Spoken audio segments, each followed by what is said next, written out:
Hi, welcome to the Sales Maven Show. I'm your host, Nikki Rausch. Today's episode, we're going to be exploring a topic that is crucial for anyone looking to elevate their sales game: the importance of following expert advice. So, in the world of sales, we often encounter new techniques and strategies that can feel uncomfortable or definitely unfamiliar. And of course, it's natural to want to stick to what feels safe and known. However, this can limit our growth and our potential, especially when it comes to sales. So, let's talk about why it's important to trust and follow the guidance of experienced mentors, even when their advice feels challenging. This particular episode was inspired by a conversation that I had recently with a client who is fairly new to sales.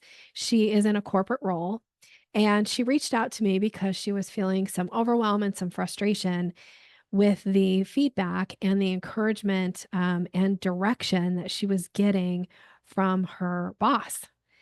So she wanted to kind of talk through how to handle that. And what it really kind of came down to is that she was being asked to do things that she had never done before, right? Like in sales, there are certain things that require certain efforts that are needed. And I had said from the very beginning, and I've been coaching with her for a while, that in sales, I'm not here to teach you how to sell like me. You'll find your own way. I'm going to give you techniques and strategies that I know work, and now it's up to you to incorporate them. So when she came back to me with this frustration that she was having, getting some feedback from her boss, being really kind of pushed outside of her comfort zone, she was like, "Yeah, but Nikki, you told me I needed to figure out how to sell like me." And I said, "Absolutely. However, if you don't have a better way, then you've got to be open to getting advice from an expert, from a mentor, from somebody who's walked in your shoes and had success. And if you're not willing to do that, you're so missing out on some of the like years of experience that you can pull from their track record of success that they have. And until you have a better way, you don't get to just like wing it because it won't work. So let's talk about first and foremost, why does experience even matter in sales? Like you might just look at it and go, oh, well, that person's just old. They've been in sales for a really long time. What do they know? Well, it's not about how many years that somebody has been in sales. It's more about what kind of wealth of knowledge have they accumulated over that time. Because experienced salespeople who've been around the block a few times often have seen a variety in market conditions. They've seen different client behaviors. They have seen changes in their industry. And all of this gives these people a unique perspective on what works and what doesn't. And until you know that you have something that works for you in sales, my advice is being open to a mentor or a coach giving you techniques and strategies and things to implement into your business. Instead of just going like, I'll just find my own way, you're really just lengthening the amount of time to you to reach this level of success that's possible. Cause like there's no reason to like refigure out like what is the saying? Um, it's not about recreating the wheel, right? The wheel's already been created. Let's use what works. Now you might have a better idea of how to make a better wheel or a wheel that works better for, how you want things to be delivered. I'm all for that. But if you've never experienced it before, you don't know a better way. So you kind of have to try things that even might feel uncomfortable or weird to you before you can perfect it, right? Like, isn't it so annoying? I don't know, you tell me, but isn't it so annoying? Somebody who's never done something before and wants to give you advice on how to do it and how to do it better. And do you kind of start to think to yourself, like, well, you how would you know? What is the Brene Brown saying of like, if you're not in the arena, like getting your butt kicked with the rest of us, like your opinion doesn't matter. Like we're looking for people who've been in the arena, who've done it, who've experienced it. And if you're dismissing those people and their expertise, you probably are sounding like the person who's like, I know everything. I don't need to learn anything. I don't need to challenge myself. I hope that's not you. I hope for your own sake, that's not you. All right. So let's talk a little bit about this. I was super fortunate in my sales career. In my early 20s, I found myself a sales mentor. He was never my boss. He was always my sales mentor. He worked at the company that my first professional sales position. He worked there in a higher level management position. I did not report to him, but he became this incredible mentor for me. He had been in sales for many, many years, and he remained my sales mentor for over 20 years. His name was Russ Short. He has since passed a few years ago. I miss him so much. But he was always the guy that I could rely on and call. And he really was the first person who ever exposed me to any kind of sales training and techniques. He had all of these great little like sayings that he would do, or he'd have these little ways to remember a technique that just stuck in my head. And I'm so grateful. And I still actually teach his techniques today. If you're in the Sales Maven Society, if you've been through a training course with me, you probably have heard me mention Russ at some point. Some of the more memorable things, there's so many things I've learned from him, but one was he taught me this idea of like when you state your price, you say it like you're saying it the time of day. You need to be that congruent with your voice. And if you act like you're unsure of it, then you open yourself up for negotiations on price. That was one that I'm so grateful to this day, learning from him. He also taught me about avoiding using qualifiers when I am talking about pricing. This is something I teach in one of my master classes. It's so important to get rid of qualifiers when you're talking about your pricing. And then one of the most impactful lessons that I still tell this story to this day was how to stop selling past the close. This lesson that I learned standing in his office when he yelled at me one time. I was almost in tears because I was so intimidated by him at that point. But because he taught me about selling past the close and how to stop doing it, it resulted in my first $70,000 order. At that point in my career, that was the biggest order I'd ever closed. I've since moved on to closing over $1 million on an order. But let's just say that first $70,000 order, man, it made such a difference. And I still remember it to this day. And it was Russ yelling at me in his office to stop selling past the close that helped me like go out and close that deal. So there's huge value in utilizing mentors and coaches, people who've been there before you.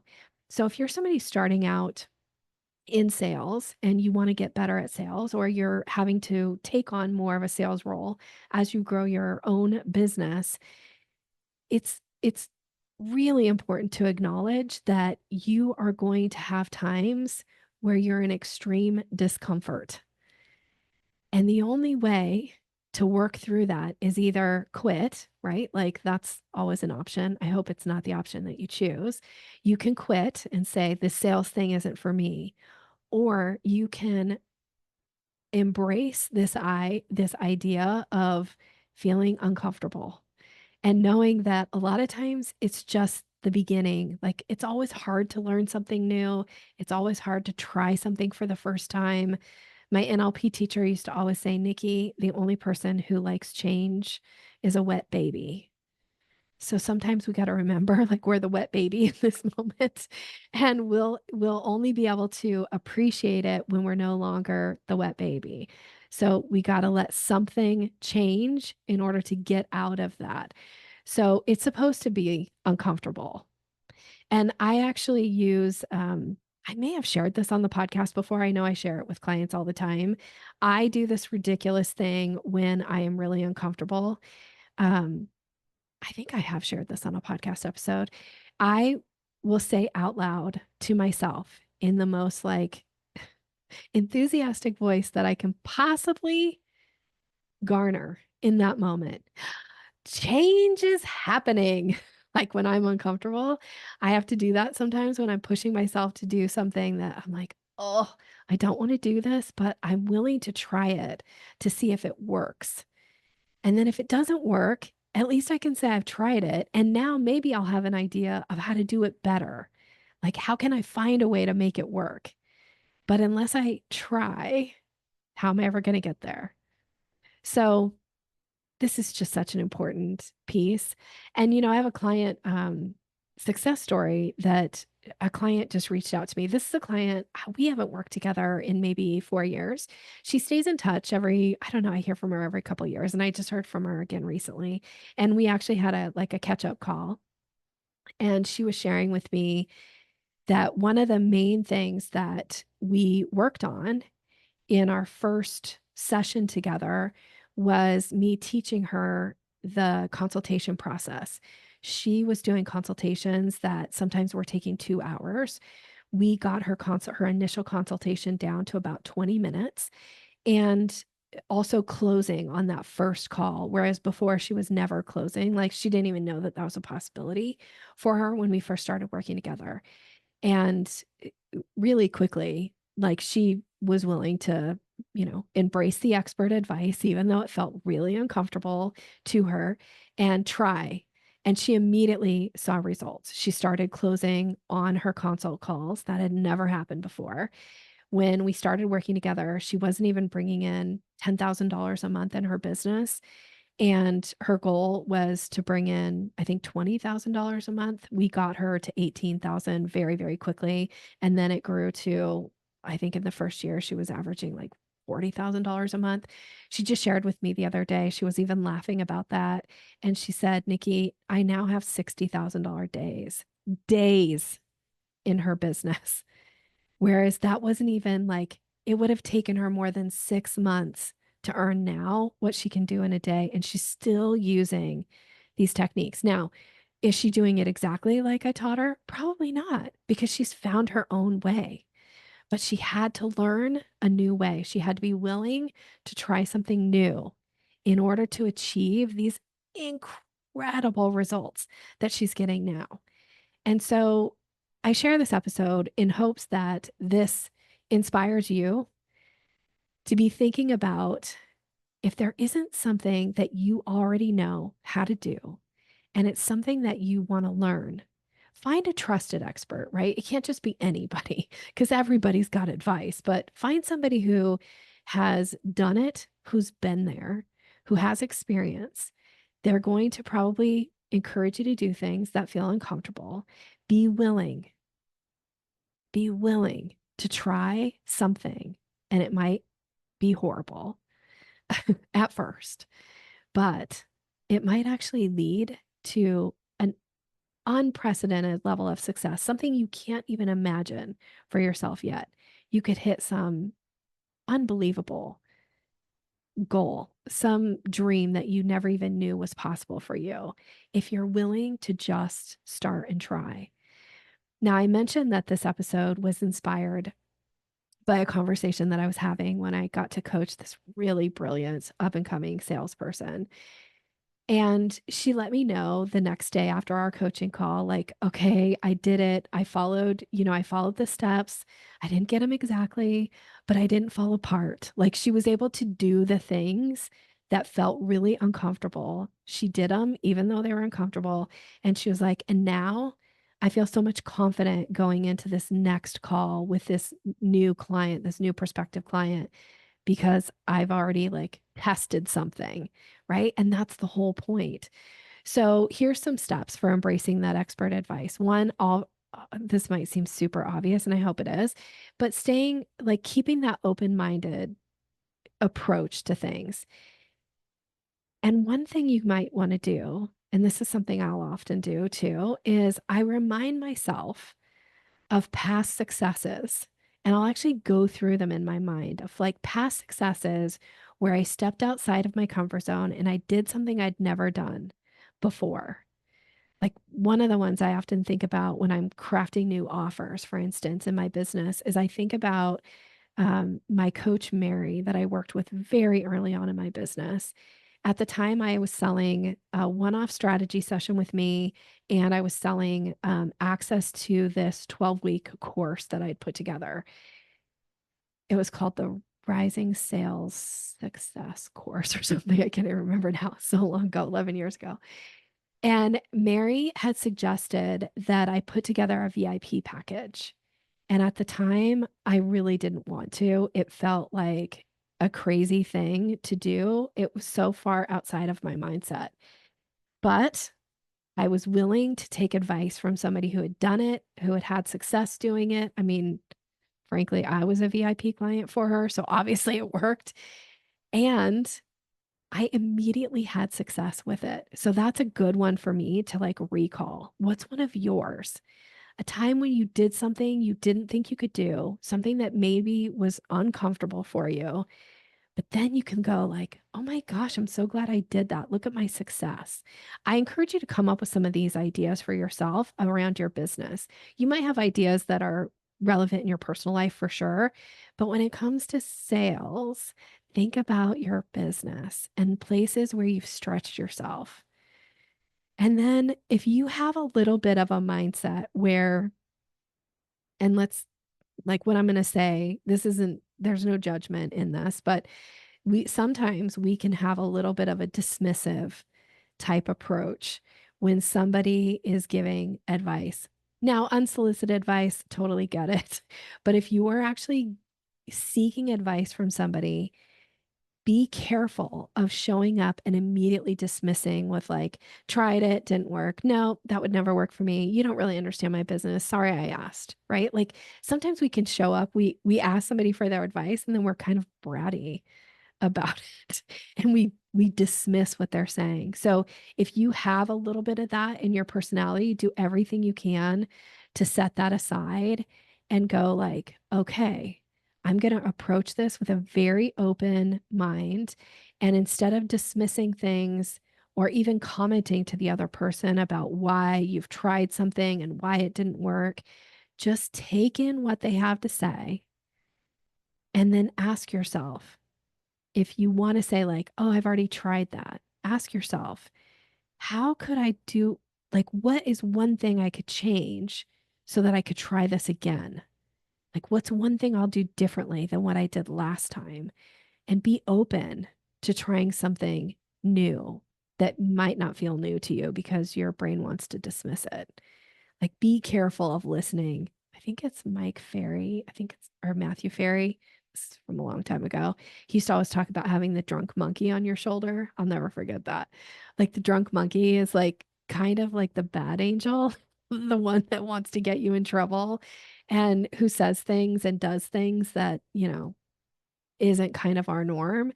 And I think sometimes we can show up with a little bit of like this drunk monkey energy. So I'm sorry if I'm butchering Matthew Ferry's work. It's been many, many years since I have studied that, but I do think about that sometimes with like, is this my drunk monkey getting me in trouble right now? Whereas I need to just be open minded and be willing to look for ways to implement somebody's advice, even if it just is so I can say, tried it, didn't work, move on to the next thing, Nikki, right? Like what is yours? What are you going to do to keep that open-minded, flexible approach? Because I, always refer back to my all-time favorite quote, blessed are the flexible, for they shall not be bent out of shape. I try to add flexibility as much as possible in my life. I encourage my clients to do that. I encourage you as a listener to add flexibility because the more flexibility you have in a conversation, the more influence you have. And that includes sometimes with yourself, right? Like trying something new. So, if you want to learn something, if you want to achieve a high level of success, if you already know the way, by all means, do it. But if you don't already know the way and you have an expert, a coach, a boss, a mentor, somebody that you trust that is encouraging you to do something that is uncomfortable, be willing to lean in.